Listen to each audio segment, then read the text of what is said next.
What is up, guys? Hope you're doing well. In this video I'm going to be talking about my 1 year off alcohol.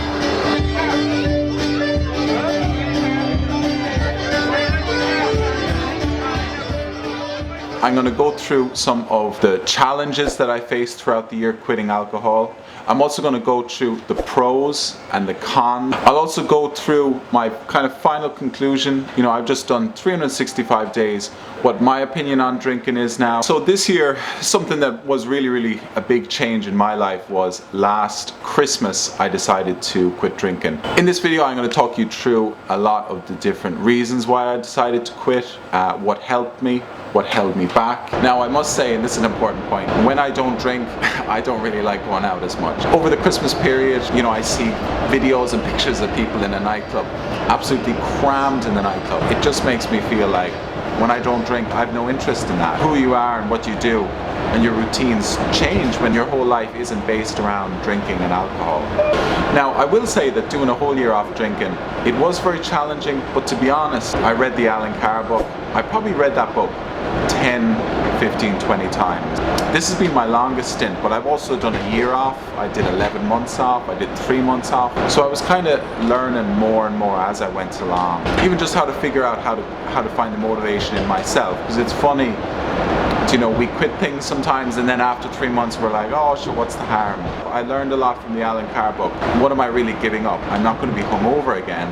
But I would also say to myself, I'm like, I'm never going to enjoy a bottle of wine again. But not being hungover, to me, outweighs the fun of bottles of wine. And you know, I really feel like you can have fun without drinking. It is harder. It takes more confidence to be able to go on a night out and go dancing without a few drinks. But if you have the ability to grow that confidence, you know, that's the best game plan. Also, another book on the science of alcohol. So I'm going to leave all of the resources that I use to help me get off drinking in the video descriptions. Okay guys, I'd also like to say to make sure to stay to the end of the video, as I'm going to give you a bonus tip on how to do 1 year off drinking alcohol. Now, the first challenge that I've noticed throughout my year off drinking is that you're constantly explaining yourself. So I've done 12 months off. I couldn't tell you the amount of times I've been at the pub, someone's offered me a pint of Guinness, and I really want one. You constantly do have to explain, because everyone drinks, really. There's no reason why you wouldn't want a free drink or a free shot, but you will, throughout the year, have to explain yourself, sorry I don't drink, and you will feel like the weirdo quite often. Now, the second challenge that I've noticed is the high social pressure to drink. Really, I noticed this when I quit. It was even maybe 2 or 3 months in. And for example, I'd flick through stories on Instagram or Snapchat and I just can't get over it. It's like alcohol, alcohol, alcohol. What else is there to do in this town, like, but drink? Sometimes I'd even flick through, there'd be 5 or 6 stories in a row where it's just someone holding a pint of Guinness or holding a cocktail. Really, when you quit, you notice it's all around. Even in terms of sports events, constantly advertising alcohol. So it is something that is a challenge when you want to quit. You're constantly bombarded with drink alcohol. Alcohol is cool. Okay, now the pros, and there's many of them, but the first one I picked out is that when you quit drinking, you become way more productive. The drink is making stooges out of you altogether. Let my yesterday self at 8 AM explain it for you. What is up, guys? It's 8 AM here on Christmas morning. I'm just about to head off on a run. I was actually at a party last night. I had 2 Heineken Zeros, and yeah, I'm fresh. You know, I can't tell you how many times in the year I've been getting up the next morning, I've been with people and they're dying hungover, and I'm fresh as a daisy going off on a run. Like, if you add it up, I probably went on an extra 20 or 30 runs or 20 or 30 workouts, as opposed to when you're drinking. You don't want to get up at 8 in the morning and go for a run on a Sunday. And so it's kind of like the whole idea that if you quit drinking, you're going to be working out more, healthier, fresher in the morning, and those extra workouts will also have a knock-on effect in everything else in your life. Now, so the second pro that I picked out after my year off drinking is better health. The main categories, you know, my weight, your skin, your mood, really overall health. From quitting drinking, I've noticed a huge boost. I would say throughout the year, I probably have lost close to 10 kg, so about 22 pounds. And that really is just the knock-on effect from not drinking, also not big nights out where you're getting a takeaway as well. It also, as I just showed you, you're getting up earlier in the morning, you're working out more, and these things really do add up to your overall health. So as you can see, back in the day, I really have noticed a difference in my overall health. You know, no longer am I at a party till 4 in the morning, drinking and eating rubbish. A lot more often I'm getting a good night in sleep, workouts in the morning. So for me, throughout the year, I really have noticed a difference.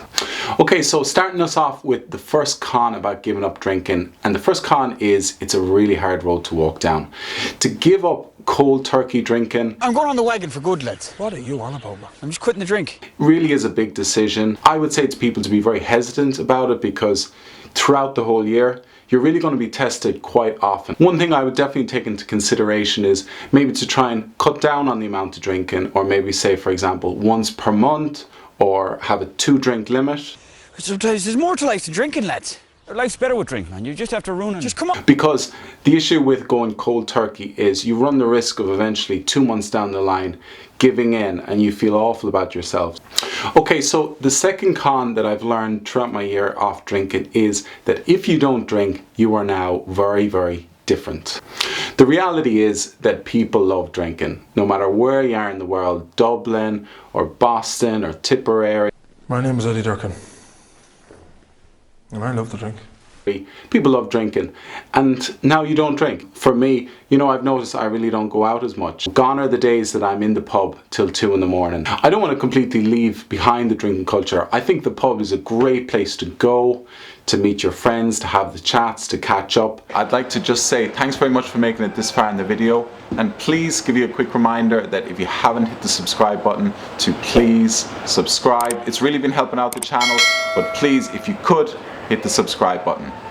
Now, back to the video. Okay, so my final conclusion after doing 365 days of no drinking whatsoever is I definitely throughout the whole year haven't become bitter and that I hate drinking. I think there's a lot of good to it as well. I do see how much people love sitting down, having a nice cold beer and chatting. I'm going to tell you a bit of a quote now and explain it. This quote's actually from my grandmother. She used to say, "Give a drink and take a drink, and don't make a pig of yourself." So what I understand from that quote is that, you know, if you're going to go for a night out, you know, have a drink, maybe buy someone else a drink, but the key is do not make a pig of yourself. You know, go out, have 2 drinks, 3 drinks, whatever, enjoy yourself. But the issue is, and this is what I'd found for myself in my previous few years, is far too often I was finding the bottom of a wine bottle, the bottom of a whiskey bottle, and I just saw it, you know, moving in a negative direction.